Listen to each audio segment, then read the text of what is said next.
Isang magpalang umaga mga kabayan, latest progress po is Lex TR4 dito po sa Package B sa may Barangay Palma, Alaminos, Laguna.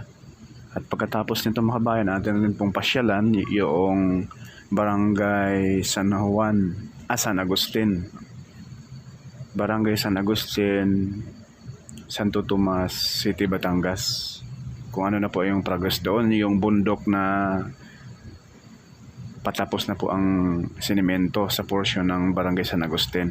So itong portion na ito mga bayan, Barangay Palma, Alaminos, Laguna. Ito na po yung tulay na ito yung putol, no? Doon sa unahan, yun po yung tulay. So ito yung kalsada dyan sa looban ng barangay, no? Papasok. Ngayon po ay tinanggal na. Akala ko dati ay lalagyan ng tulay ito rito. Hindi pala. Dineretso nila, oh. So medyo pag mabuksan na po ito mga kabayan, yung mga kababayan natin na nakatira dyan sa bandang kaliwa, may looban dyan, no? May mga kabahayan dyan. Medyo mapalayo na. Wala tayong magagawa.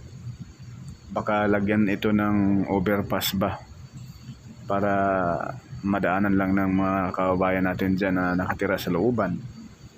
So ito na lang po yung portion na ito ang hindi pa nasimento sa portion ng Barangay Palma, Alaminos, Laguna. So sa unahan mga kabayan, silipin din po natin kung nag-start na ba paglatag ng girder, yung tulay na ginagawa dyan sa unahan.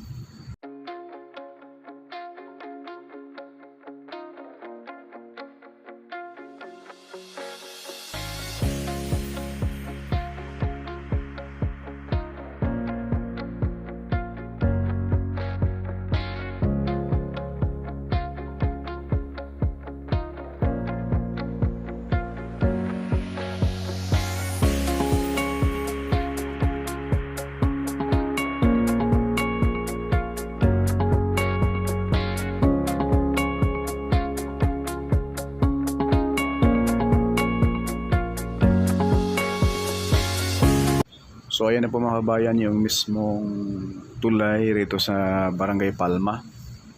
Ayan po, may mga crane na siya mga kabayan. So ibig sabihin, malapit na po. Baka mamayang hapon maglalatag na sila ng girder dyan. O next update natin dito, may mga girder na yan at bubuhusan na ng simento yan dahil paspasan na po ang gawa. Dito sa Package B, ito na lamang po na area mga kabayan ang hindi na simento. Mula roon sa Macban hanggang San Pablo interchange. Dahil pagkalampas nitong tulay na yan mga bayan, simentado na yan. Hanggang San Pablo interchange na yan, doon sa Barangay San Miguel, simentado na siya.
So ngayon mga bayan, narito na po tayo sa Barangay San Agustin,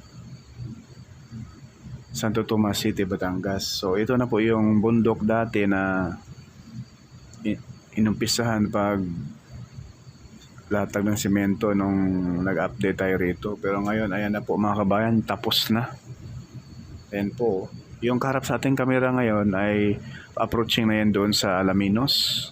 Kung saan tayo galing, doon tayo galing kaganina sa may Barangay Palma. So ayan po, yung baba natin mga kabayan, oh. Ayan. Tapos na mga kabayan, ang bilis. Ayan oh. Tapos na, 4 na lane na po yung nalatag. So ayan po, andyan na naman yung ibon na kulay itim. Hinahabol na naman yung drone natin, kakainis.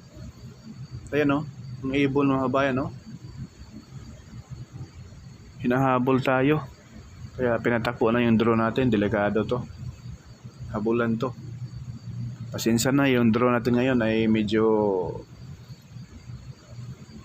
mapalaban to sa habulan mga kabayan. Ayan po, balik tayo kasi hinabol tayo kaganina ng malaking ibon, 2 pa.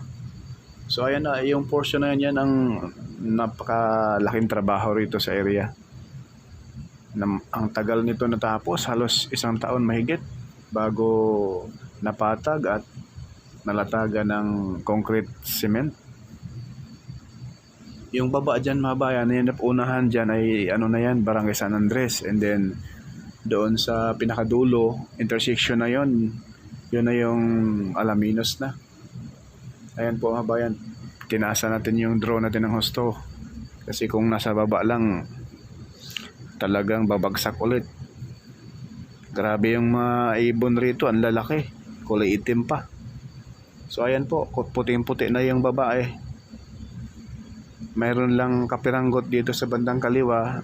Itong pakaliwa natin mga kabayan, yan na po sa unahan, ayan na po yung Macban Interchange. Ayan po, may ginagawa sila riyan. Kapiranggot na laang. Ayan o. So, sa package B, halos 95% na po or 98% dahil ang hindi pa na simento, yun na lang po yung Barangay Palma, Alaminos, Laguna. So dito banda sa may Macban, tapos na oh, ayan oh. Kita niyo mga kabayan. So mga 98% dahil yung tulay doon sa may Barangay Palma, yung pinakita ko sa inyo sa entrada sa ating video, yun na yun. So lampas sa tulay, simentado na yun hanggang doon sa San Pablo Interchange. Pakiusap po mga kababayan, baka ma-share yung video natin at subscribe na rin at pakihit na rin yung notification bell, yung all, no? Para lagi kayong updated pag may mga bagong videos tayong may upload. Maraming salamat po. Enjoy po sa ating video at pa-share na rin. Salamat and God bless. Follow na rin sa ating FB page, sa ating Reels, no?